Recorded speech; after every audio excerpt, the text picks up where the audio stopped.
Buffalo entered the year plus 185 to win the division.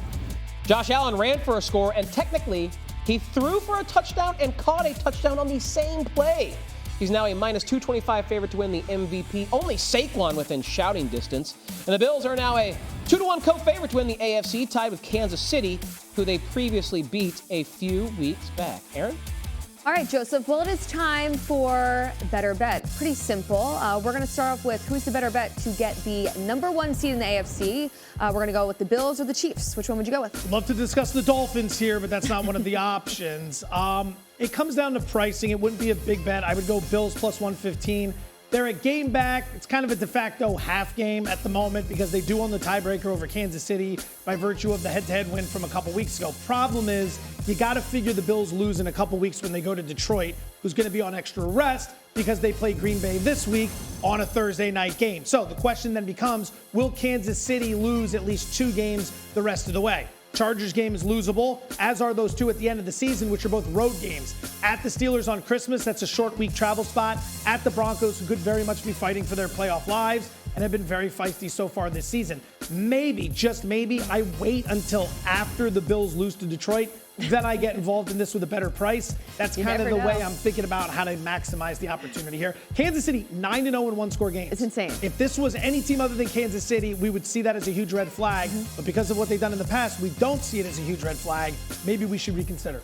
Yeah, I mean, pricing is obviously going to be the biggest thing right here. I agree with you. I would go with the Buffalo Bills in this spot. You mentioned Kansas City, 9-0 in one-score games. Like, eventually, isn't the shoe going to drop? Are you eventually going to have to lose some games? It's like in betting when you go on a cold streak or a hot streak and suddenly you know the tables are going to turn. It feels that way for the Kansas City Chiefs to some extent. But both these teams, I mean, they don't have a difficult strength of schedule the rest of the way out, but I'm more inclined to bet the Bills at the price that it is right now than the Kansas City Chiefs based on the fact, again, I'm expecting some type of regression from them. Okay. Perhaps something a bit more challenging here. Let's move to the NFC South where they still play football. Better bet to win the division. Both teams here that are your options are 6-6, Tampa Bay or Atlanta. All right, I'm going to go with Tampa Bay here. Now, they're the second easiest strength of schedule the rest of the way. And the Falcons, I mean, they have the 4th. I can't believe we're even talking about this. It's a division that's actually becoming competitive. Contested. It truly is. But what this comes down to, Atlanta hasn't looked great the last 3 games. I mean, Kirk Cousins, 0 touchdowns to 6 interceptions. So they're not hot right now. In fact, they're completely cooling down. Meanwhile, the Tampa Bay Buccaneers, they're one of those teams that I feel like they honestly just have some type of heart in them. I never really worry about them in terms of betting on them, etc. But meanwhile, for the Falcons, I mean, they've just been dropping games left and right for me. So I'll go with the Tampa Bay Buccaneers to get it done.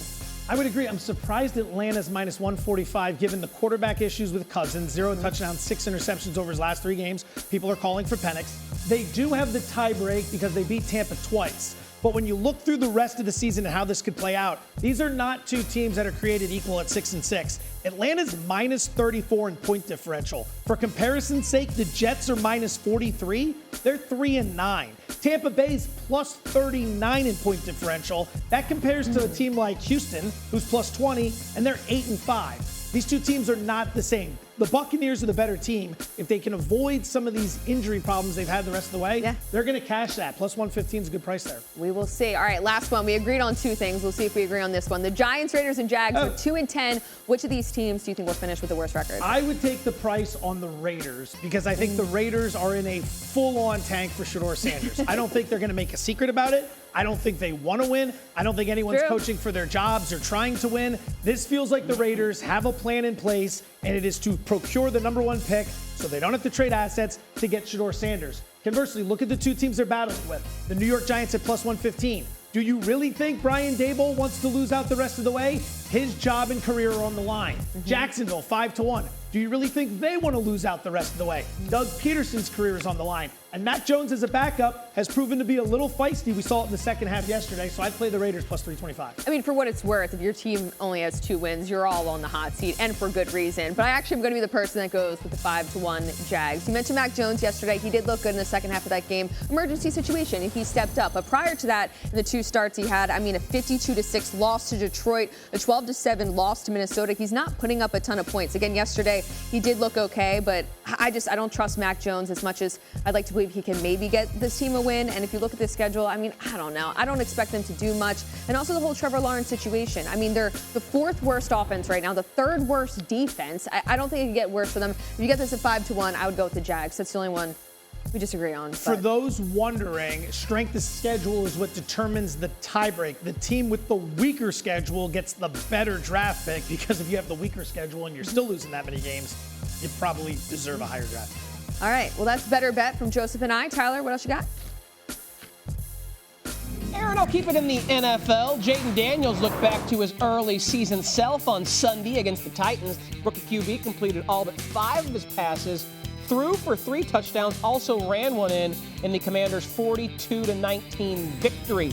On the strength of that performance, he opened up a little bit larger lead in the Offensive Rookie of the Year race. He's now minus 250, but Bo Nix at plus 210 entering Monday night. Both QBs currently have their teams sitting in the 7th seed in their respective conferences. All right, let's say good evening to Anita Marks for the first time today. Welcome to the show, Anita, and I brought you here because I want to talk about this Rookie of the Year race. Based on your shirt, I'm imagining you think Bo Nix is live here at plus 210.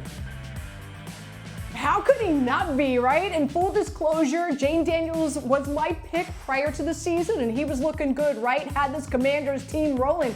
But then they lost 3 straight and won to Dallas as a double-digit favorite. Came off this Sunday an impressive win. But boy, Denver, number 7 seed right now in the AFC, 7-5 record. And Bo Nix, 20 touchdowns, Tyler.